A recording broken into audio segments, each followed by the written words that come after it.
What's up, guys? Guy here. It is Sunday night and probably my last show for at least a week. Some of you caught it on the last show, but having a baby on Tuesday.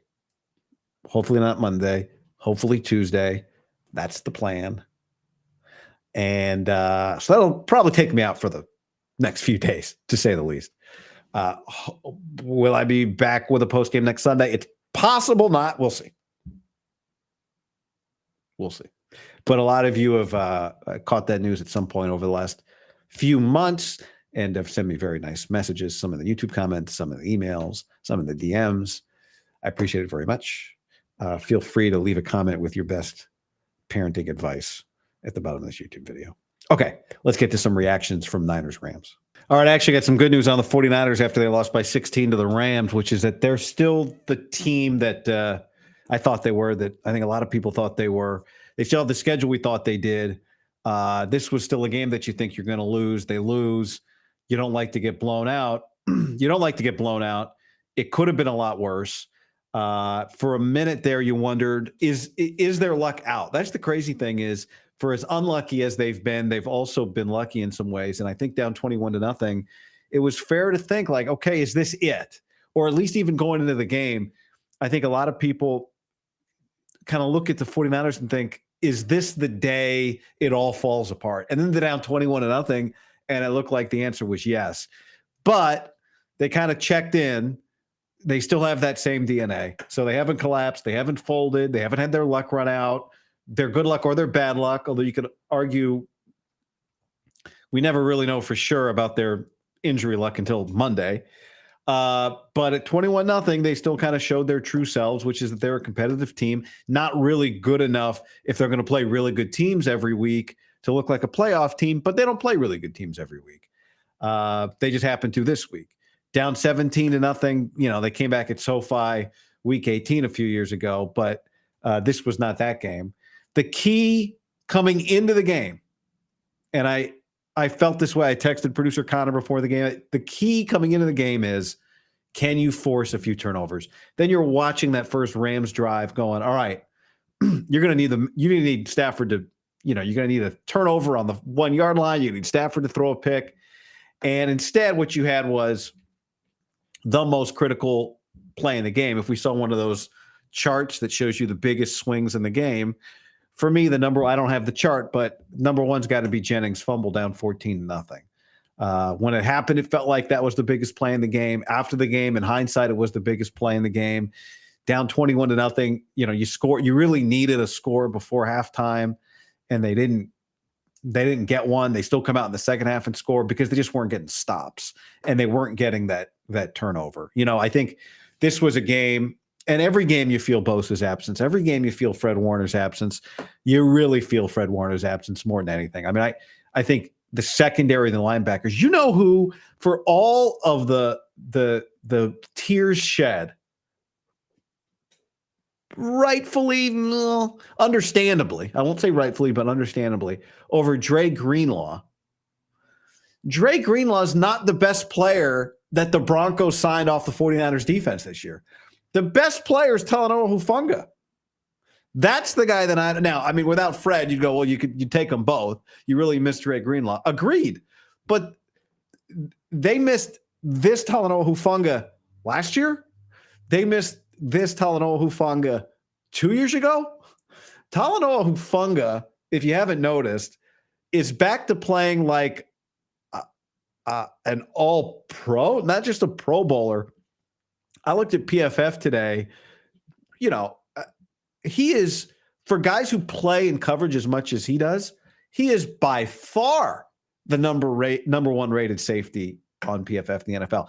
And even if you take away any qualifiers, guys who play as much as he is the number one rated safety in PFF. The Niners pass rush, Jacoby Brissett next week. You want good news? Did you see what the Seahawks did today? And I know some people are looking at that going, see, there's a problem, guy. You're not giving Seattle enough love. Richard Sherman tweeted, Seahawks looking so well coached and talented on both sides of the football. Hard to argue with them being the most complete team in the NFL right now. I love what the Colts have been doing, but that 6 turnover game will keep them behind Seattle. For me, fine. I'm not even going to argue it. although looking like the most complete team and being the best team are two different things. I don't want to get into a thing where I'm poo-pooing Seattle because they're really good and they might be the most complete team. But this is where the Niners schedule factor. We do it every week. We go look at the schedule, look at the schedule, look at the schedule. Here's one we haven't talked about yet. New thought. Right now, you got to love the fact that you don't play Seattle right now, while they are arguably looking like the most complete team in the NFL, according to Richard Sherman. So you don't play Seattle till week 18. Another blessing. I think at the beginning of the year, you thought, well, I don't know if that's good. You have them so spread out. I didn't have an opinion whether it was good or bad. I didn't hate it, but it's going to be at home. But now I love the fact that they don't play Seattle until week 18. Just another factor in the schedule, which we'll get to some other things in the schedule. But if you saw any of that game today, now you give them credit because they hit some deep balls and Jackson Smith and Jigba's really good. Darnold was 10 of 12 today. They blew out the Cardinals because Jacoby Brissett, statues do exist, and he's one of them. And nothing is given with this Niner. Nothing is for sure. Nothing is easy. None of that stuff. So I'm not guaranteeing anything. But you play Arizona this week. To my original point, though, it didn't feel like the defensive line. We spent all this time in the trade deadline, add defensive line. It felt like the linebackers and the secondary are really the issue today, which is, you know what, sometimes how it's going to look against Matthew Stafford. The Niners did not give up a sack. Mac Jones was really good. They were good against that pass rush because he got the ball out quick. But I thought they showed enough to make me not overly concerned about what was mostly a blowout at the beginning and a blowout at the end. And 4-quarter games are long, and you don't get to just play the middle 8 and feel good about yourself. But this is about Carolina. It's about Chicago. It's a little bit about Minnesota. It's about Seattle. These are the teams that you're fighting with to make the playoffs. If you still subscribe to the belief, like I do, that with a young team, finding a way to make the playoffs matter. Would love to see Brandon Ayuk back on the field by the end of the year. That'd be nice. So hopefully that happens. Hopefully it's not just practice to get ready for 2026. You want to get them back on the field. But, we said last week, Carolina, who you'll play, Chicago, who you'll play. These are the teams in the race for a wild card spot in the NFC. The NFC, for all the talk about how deep it is, it's like, yeah, it's like a pool that has a sudden cliff that gets deep, but there's a lot of shallow. There's a lot of shallow. In the Shallow, what's that great song? Panthers lost 17-7 to the Saints today. And I know Carolina, I said it last week after they beat the Packers, okay, let's pump the brakes on Carolina. Bryce Young was 11 of 22 or something in that Packer game. They were not impressive. Minnesota and Chicago play this week. The Bears schedule very tough. Vikings, Steelers, Eagles, Packers twice, Lions. Which is fine. The only thing that matters is the game you're going to play them head to head, because these other teams not good enough to run away from you. So that's who you're playing with, and the Niners can play in that sandbox. They are not playing in the championship contender sandbox, and frankly, a trade for Jalen Phillips wasn't going to get them there this week anyway. So that's fine. This game shocks. It shouldn't shock you. Doesn't shock me. I don't think it shocks you. I doubt it shocks you. And doesn't really change the outlook, especially if they came out of it kind of healthy and with a chance to get healthier. George Kittle looks fantastic. Awesome. This is what Kyle Shanahan said after the game, asked by Tim Kawakami. Let's see how this audio is. Asked by Tim Kawakami about Brock Purdy. They're probably never going to be 100% again this season. Is there, at some point, do you just have to play him knowing that he's not going to be 100%? Yes, it depends on how close to 100% he gets. Our dilemma, or what we're trying not to do, is put him out in the situation we did versus Jacksonville 5 weeks ago or 6, whatever it was. So I do believe he's closer and further along than what he was at that time. So hopefully he'll have a chance to. Hopefully the way it's trending is that they're not going to make him QB2 to ramp him up to QB1. He's either going to be healthy enough to be in uniform and he'll start, or he won't, which makes sense. Where I stand on this last week, I said, if he's not going to be, if every week that he doesn't play, he gets healthier, but will never get to 100%, then I would wait as long as possible. Meaning, if Mac Jones is going to be 33 of 39, 3 touchdowns, and his pick was whatever. I mean, it was on 4th down. He had to whatever.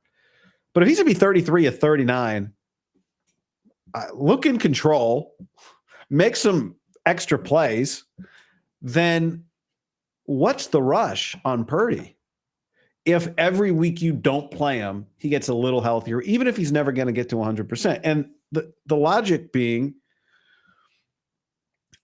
I think the worst thing you can have is bring Brock back, have the Jacksonville situation happen again, and then really be down to Adrian Martinez. Whereas, let's say something happens to Mac in the Arizona game. You're like, Brock's close. Well, now maybe you push it a little bit with Purdy, knowing he can't make it worse for 2026, but he's also never going to be 100%.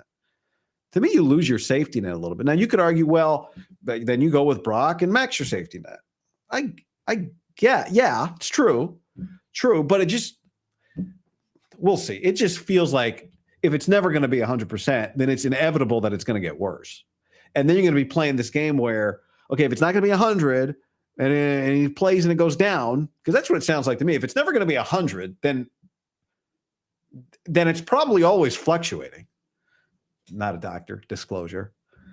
But then if that's the case, that means it feels like you're always just like 2 weeks away from Mac Jones having to take back over, and then Brock being fully on the shelf again, as opposed to at least almost available. So, he's not committing to anything. That doesn't sound like a guy that's about to play this week. It sounds like another week of the same, which is fine. Like, Mac Jones is playing really well. George Kittle is fantastic. Another week, another massive divisional game for your favorite football team. What's up, guys? I have teamed up with DraftKings Sportsbook. You may have heard by now, but if you haven't jumped in, now is the time to use the promo code GUY2025 at sign up. If you're a new customer, you bet $5 and you get $300 in bonus bets if your bet wins. You bet $5, you get $300 in bonus bets if your bet wins. That's the new customer offer. You sign up using the promo code GUY2025. It's not just a huge divisional football game, but for basketball, the in-season tournament is underway. This time of year, there's so many huge college football games down the stretch. Once we get to the holidays, it is every single day nonstop, and so DraftKings is the place to be. What I love is taking those bonus bets and staying in on the action with DraftKings same-game parlays. You can bet live on star player props and in-progress games right as they happen. Be a new customer. Use the code GUY2025 at sign up. You bet $5. If your bet wins, you get $300 in bonus bets. The crown is yours. Juwan Jennings, we talked about this a couple weeks ago with do you or don't you trade him. And I was open to it depending on what you get. But I didn't think you'd get what like you're not trading him for a 5th. I didn't think. Because why? Because he's your best receiver, which proved to be the case again today. He's your best, even with the fumble, he's your best receiver. Kendrick Bourne makes a play or two. You throw a bunch of them to Christian. It was great to see Brian Robinson. I hate being I don't think I'm being, I'm not positive on the game. I'm certainly not positive on the defense, but the picture doesn't change today after getting beat by the Rams. You still split with them. It really kind of shines a light on how critical that win with them early in the year was. But your real opponents are the Cardinals this week, the Panthers. Beat the Browns on the road, the Tennessee at home, Indy. I love you're going to have to play some teams that are good. You can't get through a season without it. But the fact that Indianapolis is playing great, the fact that Seattle's playing great, and they're pushed to it's hard to play at that level, at Seattle's level right now, all year long. And they're in good shape because Sherman's right. Like, they do have really good players and they run the ball well. They did today, and good coaches and all that. They play at the Rams this week. Then they play at Tennessee. Then they play Minnesota. Then they play at Atlanta. Then they play Indy. Then they play the Rams. Then they play the Panthers. Here's who they've beat. They've beaten the Steelers, blew them out. Beaten the Saints, blew them out. Beat the Cardinals by 3. Beat the Jags by 8. Beat the Texans by 8. Good win. Blew out the Commanders, blew out the Cardinals. So I think part of what makes Seattle look so good, and this is what makes the Niners have been there once before. I'm not poo-pooing it. When they win, not all the time, they win big, but they're going to play the Rams. This is a huge game this week. This, to me, I haven't looked at the full slate this coming week, but Rams, let's look here real quick. Rams Seahawks is, to me, the most intriguing game without really looking, but it feels like it can be. I mean, from the Niners standpoint, it is. Really, it is the best matchup of the week this week. 2-7-2 teams. The Eagles play the Lions. They're both 6-win teams, but that's a huge game on Sunday night. The Chiefs play the Broncos. That's a big one. Broncos are 8-2. Like, Broncos win that game. They still got to play Kansas City again later, but it kind of feels like Broncos win that game. They play the Commanders and the Raiders next. Feels like they're going to run away with the division. Barring what happens with the Chargers are about to play Sunday Night Football. But what are the other big games? Bucks and Bills, both 6-3. But yeah, it's the biggest game this week. There was one other, you think about, you start getting this point in the year, you're like, Bears, Vikings. That's a big one for the Niners. Mentioned that game earlier, but yeah, Rams. That game will be same time as the Niners, Rams and Seahawks, and it's a huge one. That is a huge game. So, I'll take a bigger evaluation of Seattle next week. But as we've said, and I've been saying it for weeks, you win if you win 4. Looking back, starting this week, 4 your last 8. Yeah, you're a playoff lock if 3 of those games are Seattle, Carolina, Chicago. Really, you say, if you just beat Seattle now, you don't want to lose to Carolina and Chicago, but you may not even need to beat Seattle. You beat Carolina and Chicago, and I think it's more likely the West is a 3-team division in the playoffs than the North is. So they're in good shape. I don't think anyone got KO'd from an injury standpoint. The issues they got are the issues they got. And they're lucky in a way that they have them in this year against the schedule. All right, let's talk about Brandon Ayuk for a second. I think it's the biggest are they good, can they win games story, maybe tied with can Ricky Pearsall finish it, get back healthy and stay healthy. Their receiver core is just such a big story, in part because you drafted Jordan Watkins and you want him to be a contributor, but he's been hurt. And he makes a catch, and then you think, well, maybe he's going to get an op, and doesn't really. It's just so hard for these, rookie wide receivers to make impacts with the 49ers. And you, even on a team that's beat up, you understand when you look out and you go, who deserves the target? Who should be getting the targets? Kittle and Jennings and McCaffrey and, Bourne, whatever. But I think you really want to have this Ayuk thing. I don't think you'll have it settled necessarily going into the offseason. But I would feel better just kind of knowing what they have. People like to whisper about would they trade him? Well, for that to happen, he's got to look healthy. He's got to play well. I just would hate to see them go into the offseason without the chance to wash the bitter taste out of their mouth for him and for them. I think that you just have to get on the field, have some success. Maybe that made the whole thing's better already, running around in practice, all that kind of stuff. But I think for true healing, you got to get back on the field. I don't mean physical healing. I mean everybody healing. Franchise, make them feel a little better about the money that's getting paid. Fans, make you feel a little bit better about, I guess the money that's getting paid. Make him feel better. I know you don't want to hear that necessarily, but the most important thing is that he feels good, not physically good, that too, but that he feels like he's in a good place because you just can't. That's what it felt like he was in at the beginning of last year. And he wasn't performing. So I would love, for a variety of reasons, one of which being like you could use him on the field, you want him to play, especially down the stretch where you're going to be playing really important games. Pearsall the same. You'd love to have receiver feel kind of settled. And at this point, it feels like having Jordan Watkins be able to really contribute, go into the offseason with momentum, feels like a long shot. Now, Ricky Pearsall did it last year at the very end of the year, and I do think it translated for him. It looked like it as soon as, they got back to action. Like when he finally was healthy, it looked like the end of last season carried over for him. So you'd love for that to happen for Jordan Watkins, but that team was not a playoff team at the end, and that was kind of all that mattered. This is a different story this year. Getting Jordan Watkins going is, that is a distant priority right now.